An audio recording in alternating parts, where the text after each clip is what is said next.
Ladies and gentlemen, trolls of the interwebs out there, Sebastian Envy, Strong Style, Cinna, final reigning defending AIWF America's Heavyweight Champion, of course. Now, today we're going to talk about some reshoots, some possible delays, and then a movie just totally being killed.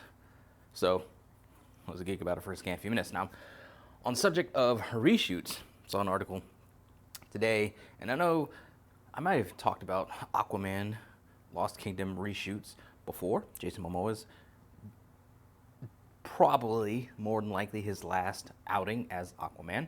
It's coming later this year. We all know how just disjointed and pitiful the DCU has become, and it's come crashing down, and it's just basically over because James Gunn and Peter Safran are in there to kind of right the ship and change things and reboot things again. Shazam cratered. The Flash cratered. We don't know what Blue Beetle's going to do. Blue Beetle, as I've said before, is allegedly the first hero of the new DCU, but Superman Legacy is going to be the first film of the DCU, whatever. But you still have this Aquaman, that's this lame duck film that's hanging out there. And it apparently went through not one, not two, but 3 rounds of reshoots. Now, reshoots are not uncommon for big budget films. Something changed in the creative process, something changes in the editing process. They just have to go back and something may have looked on point when they shot it, and they go back and look at it later with fresher eyes, different eyes, and they're like, nah, we can do something about that. Let's get the folks back together, reshoot. But to have 3 times, and then you're gonna drop the movie this year, allegedly, doesn't bode well for the movie, which I've seen reports of some test screenings where they say it's a god-awful piece of garbage. I like Jason Momoa enough as the old Aqua Bro. I like Black Manta in the first movie. Hoping to see more of him in the second movie. As far as anything else, again, it's like, who cares? It's like, if you're seeing it for its connectivity to the other DC movies and all that, everything's about to get rebooted. This is just truly a lame duck movie. So is that going to affect the box office? I'm wondering. As I've said before, maybe Fast X kind of raised Jason Momoa's profile with moviegoers, and they'll be more apt to go out and see it because they enjoyed him in Fast X. Or are people going to stay away from it knowing that it doesn't matter in the grand scheme of things, and they'll just wait for it to come to streaming services? Because again, that's what people are doing, not because of just quality of the film, but also like gas prices and just other concerns. Gas prices, movie prices, ticket prices, and other concerns, inflation related, that is just making them say, hey, I'm paying all this money for this streaming service. I'll just wait till the movie hits the streaming service and I'm cool. So it remains to be seen kind of what the box office does for that film. There's apparently some talk of delaying Blue Beetle into 2024, which is interesting. And some of that concern the impending strikes. I believe this decision was, this stuff was kind of mulled over months ago, but given the landscape of things and potential for strikes, I think there's a talk of maybe pushing it into 2024, because with these strikes, with most of productions being shut down, there's some stuff being shot over in the UK, just overseas, and apparently like a Jesus-related production that got waivers or something to be able to continue filming during this time where nothing really should be going. So there's still stuff going, so everything's not totally shut down. It could get that way, but now these projects are being delayed. That's going to affect the release schedules and stuff like that. So there were concerns about having stuff, I guess, for next summer. And another part of the concern with strikes and stuff is publicity and promotion for these projects, Blue Beetle included. The actors can't promote. The star of the movie even posted a long post on Instagram where he's thanking people and blah, blah, blah, but he was saying, I'm showing solidarity with my fellow guild members and I'm not going to promote the movie. So they're kind of worried about that affecting bottom lines and that sort of thing. Will it in the end? I don't know. It remains to be seen. It's interesting that given this strike climate that there was the thought and talk of that.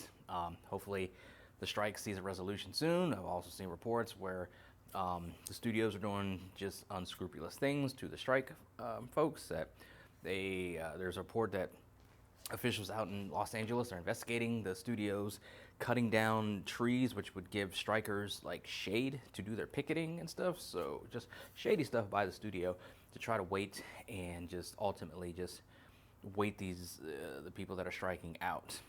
Wait till the money issues and whatever other concerns make them like cross that picket line. Hopefully they can hold out. Hopefully they have each other's backs, that they're prepared for this, that they can show some resolve in the face of these billion-dollar, billionaire companies that are just lining their pockets off the backs of the worker bees that are out there picketing for better pay and all that kind of stuff that they're looking for. Hopefully. And it's just interesting that I guess we're like in this renaissance, this age of unions and striking, and this strike renaissance, because you have the airlines talking about it. Not that I think they will.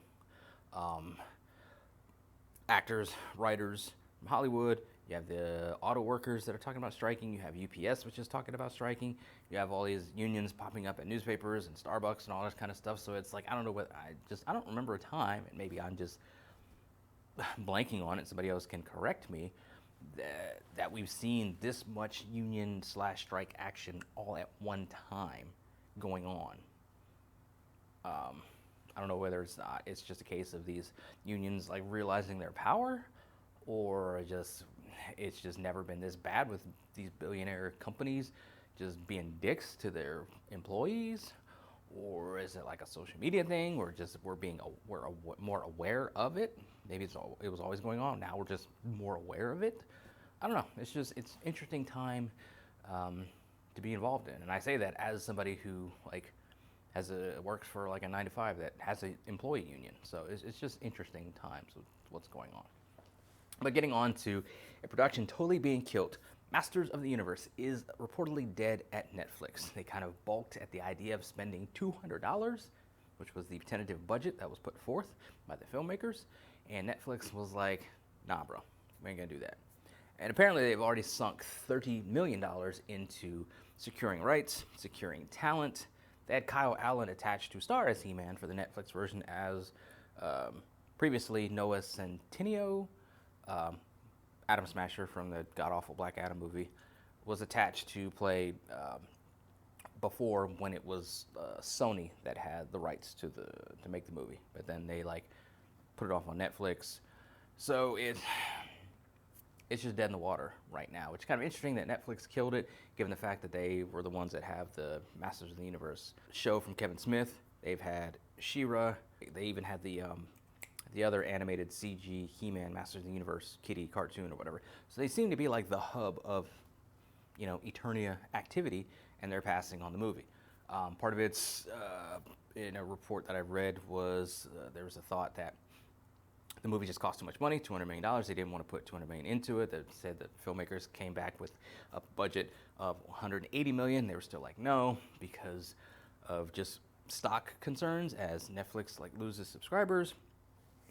The fact that they paid a buttload in the past 2 years for content, and they were just a little bit skittish about what this was going to do. And I had seen on a message board that I go to, somebody was suggesting maybe Amazon as another place to go. But I mean, Amazon just had the Citadel thing that they paid a couple $100 million for, that really, even though they claim that they're going to be continuing with it and that it's this catastrophic viewership failure that it seems to be, by all accounts, I don't think that they would jump at the chance to spend $200 on He-Man at this point in time. So I don't know, it remains to be seen if it's just totally dead, or if it's going to be just in developmental hell for another however many years.